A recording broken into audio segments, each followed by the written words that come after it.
I'm interim artistic director of the Barbican Centre, but also interim joint chief executive at National Theatre Wales at the moment as well. So bring another Welsh perspective in following Simon.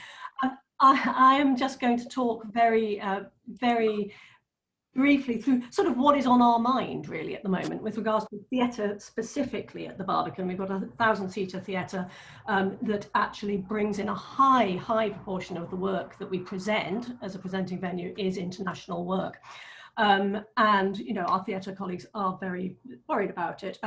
Splitting it down into the movement of people issues, echoing what Farouk says about the sort of uncertainties over visas, although some of that has been mitigated by the 90 days, introduction of the 90 days out of 100 days rule.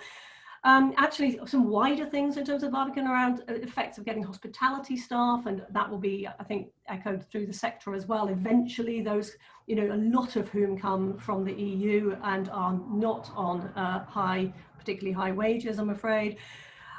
Something slightly more philosophical is how do we, well actually not necessarily, how do we show that the UK is still a hospitable and desirable place for European artists to come to and make their livings in?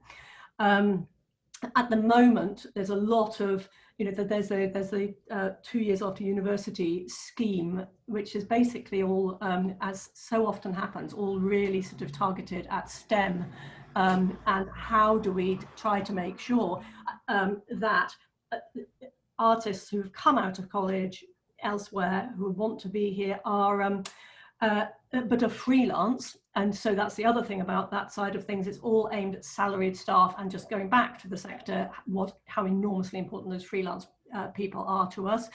Our top, and then a more philosophical issue around inclusion and racism, actually, because we have absolutely noticed, our European staff have noticed a greater degree of racism from people, and I don't think we should ignore that. Big issue for us, top risk at the moment for us, I would say, is movement of product issues.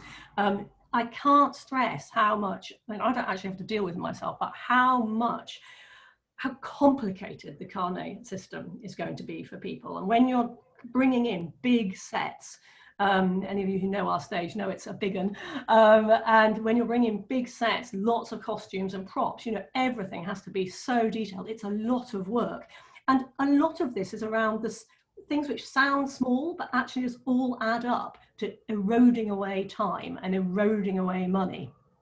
Higher freight costs, issues around not being able to book slots at Dover for things coming in, so that for freight coming in, so that people will be waiting, more drivers needed. So all of those, again, slightly small things, but they all add up.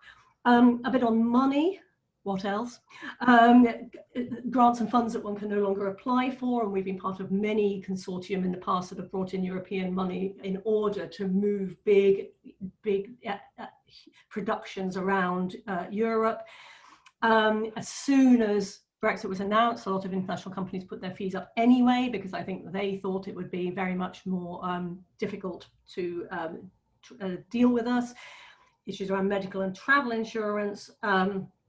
And then my last main point is one of sort of reputation, and this has also been mentioned already today, but one of my key worries is that the strength of the UK's cultural reputation, basically, in Europe, as Farouk said, and in the rest of the world, can only be negatively affected by this. And that is partly because of all the things I mentioned, taking up, and COVID, sorry, I should say, absolutely playing into this at the moment massively, that actually we're unlikely to be investing huge resource into these kind of big products, flagship products, for want of a better expression, that can be taken around the world and be used to extend our global reputation. And I was wondering, one of my asks is whether we could think of some kind of international sort of innovation fund or something, so that actually companies could bid for funding, which would then help global Britain, essentially.